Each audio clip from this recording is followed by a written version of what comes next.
Hey villagers, today yet again I'm going to be talking about the ups and downs of the Animaljam community, except this video is like no other. Today I'm being joined alongside by the one and only ThePinkOtter to discuss all of the ups and downs of the Animaljam community and whether or not Animaljam content creators are dying out. Although before we begin, I'd like to thank both ThePinkOtter and Pickle for joining alongside me today. Pickle made the art in the thumbnail, and if you can't already tell, it is amazing. And I'd like to thank Pink for giving me the opportunity to do this collaboration, and I'm very happy we were able to make this happen. It's been in the making for quite a bit. I've definitely spent quite a few days working on this back and forth. Loads of time was spent editing the sprites, doing the thumbnail, which I'm gonna thank Pickle again for contributing to that. It made a big difference. Editing the video, getting both me and Pink's scripts out, and recording them. If you could support this video, it would mean a lot. It could be by sharing this video, liking, subscribing, or even just watching the video. Oh, and before we get into the video, if Pink says anything about me leaving a little something at her door, don't believe her. I totally didn't sneak up to her door while she wasn't home, and totally didn't leave a note with one of my one-of-a-kind villager dolls that threatened her to join me today. Totally.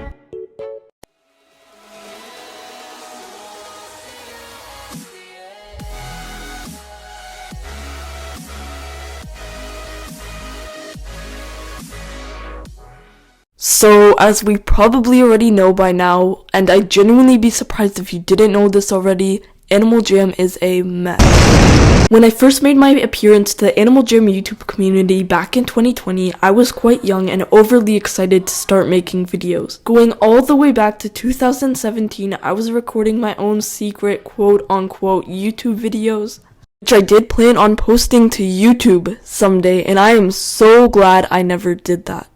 I surely did not need those things embedded on the internet for eternity. Same honestly goes to my videos from 2020, but I'd argue they aren't as bad. They both either deleted. Anyway, what I'm trying to say is when I started, I had a lot of interest for content creating and the game. Never expected I'd be here with nearly 2,000 subscribers, which I'd like to thank you all for. I've been playing Animaljam ever since 2016, and since then I have seen some drastic changes. And from those 2010 players about to go comment on this video that I have seen nothing, I understand you guys have definitely seen way more than I have witnessed. Although a lot of the main topics spoken about in this video actually happened to take place after 2016. Now, I'm gonna stop rambling about my life story and pass the microphone to someone who can do a better job at explaining than me, ThePinkOtter. Yep, that random pink otter you've been seeing everywhere. I don't know what the heck happened, but when I came home from a run yesterday, there was a villager doll sitting on my porch with a note that said, "Hey, come visit me. You know who I am." From Anonymous. You know how cryptic that was? That scared the heck out of me. And bada bing, bada boom, I got kidnapped and now I'm here. Hello. Yes, I'm a pink otter. Moving on. So, I was summoned here today to talk about the unfortunate phenomenon of Animaljam content creators dying out. It's no coincidence or staged theatric. This was, in fact, an inevitable feat. Before I deep dive into the subject of our kind being roasted alive on a kebab on a burning grill, I might want to touch base with the rapid and declining rate of Animaljam's online presence. Animaljamplaywild themselves are doing okay, but I am mostly touching base with the decline of Classic. How did this happen to begin with, you may ask? Well, ladies and gentlemen, like any online business with a story to tell and a lot of debt to pay, it had to cut ties with financial institutions and partners. Hence, a good example being National Geographic. Before many of you guys could comprehend computer science, Animaljam had a business partner working alongside them for funding purposes. Animaljam, now Classic, was marketed as a child-friendly learning game thanks to National Geographic. I don't know much about their relationship, but it is concluded that National Geographic severed their ties with Classic and Playwild in 2017. This tie was severed for a multitude of reasons and casualties, but the main kicker of this ballgame consisted of Classic and Playwild receiving poor ratings and low funding, and National Geographic wanted to invest their time in a business that was going to offer financial comfort and support to their business. So, more or less, it was a smart business decision on their part. but a painstakingly gruesome loss on WildWorks. Because they lost their funding, a lot of the tweaks and benefits of Classic began to cease.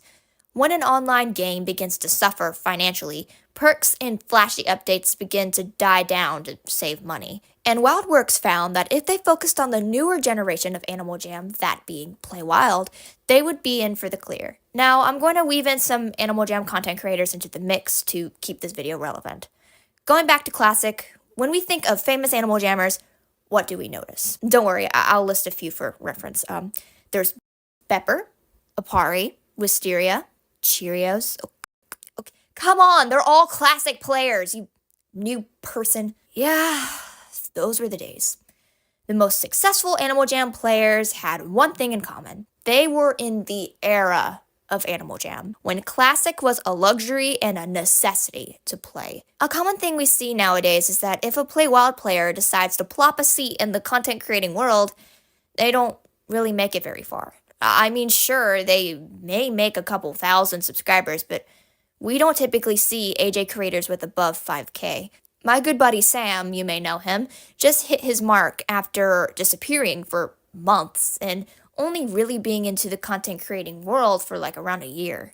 So really, I think the numbers have a lot to do with the entertainment of the creator rather than the game itself. I have actually made content for years, and only recently did I start gaining traction for my work. And it's a slow process to cover considering there are a sea of competitors swimming alongside me. And I will admit, it does slightly trigger me when creators barely edit and talk with no script and boom, 10K views. Okay, look, I am not saying this to sound cruel, but I spend 2 weeks to a singular month making a video, if not more, writing a script, contacting artists, other editors, paying for premium editors and softwares to receive little traction in return. And that is because I believe quality over quantity is the best way this community can properly flourish.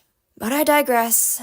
I don't want creators attacking me for their success. There are actually a lot of creators that deserve it, and I won't deny that in the slightest. It is just stupid that the algorithm is taking creators like us and tying an anchor to our ankles and sinking us to the bottom like Classic did with National Geographic.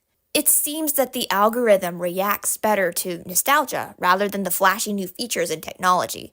And I don't blame them. I am more likely to listen to a song on repeat if I recognized it from my childhood rather than playing a new song from a new artist I never even heard of. AJ content creators are going under because the new seems to chase the old loyal customers away. These graphs don't lie. You can literally search them up at steamcharts.com Animaljam, and you can clearly see the rapid decline in sales and popularity in certain months, except for the fall and winter months, because they have been the most exciting to play.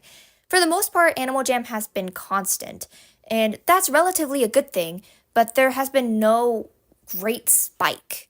If Animaljam desires for lingering customers, paying their mind towards these declining months would ultimately accomplish this factor and give content creators like us a chance to flourish like many years ago with Classic players.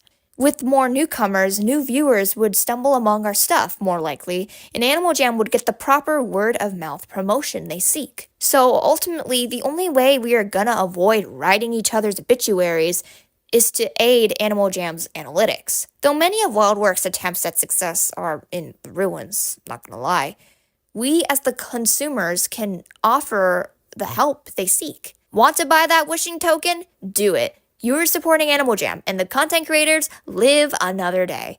Resurrecting the dead will be the only way to guarantee the lives of new consumers and video creators like us. Now, I'm going to tap out of the ring and edit a personal video of mine. Thanks, Judo, for having me. It was the deepest honor. And, well, I'll see y'all around. After weeks, you could even say months, of editing, it's concluding. Producing this video was definitely a long roller coaster, but it was honestly quite an enjoyable process. Despite this video being so long and time consuming, I found editing this to be a quite fun project that occupied me when I had nothing to do. Pink's words were surely informative, and seeing her cover such a large topic in relatively short time is impressive, especially to me, a person who can barely write a singular script and stick to it. One small thing I would like to add to this video before I wrap this up would be another component to the decline of Classic, which happens to be due to Animaljam no longer letting users use Flash to access the game. Due to so many people using Flash to access Animaljam, it unfortunately caused a drastic decline in players, as the game was quite easy to access back when Flash existed. I would also like to straight up agree on the point where Pink spoke about Animaljam creators barely putting effort into their videos, yet gaining so much traction. I feel that there is so many creators out there like Pink who put so much effort into their videos, yet they never get near as many views compared to someone who basically doesn't edit their video at all. I think that everyone deserves success, but especially the ones that put days, weeks, and months, or even longer, of effort into a singular video. Anyways, huge shout out to Pink for making this video possible. It was a pleasure and an honor having you on my channel, and I appreciate all the patience and effort you put into this video. Well, that'll about conclude this video. Thank you so much for watching, and I'll see you in the next one. Bye, villagers.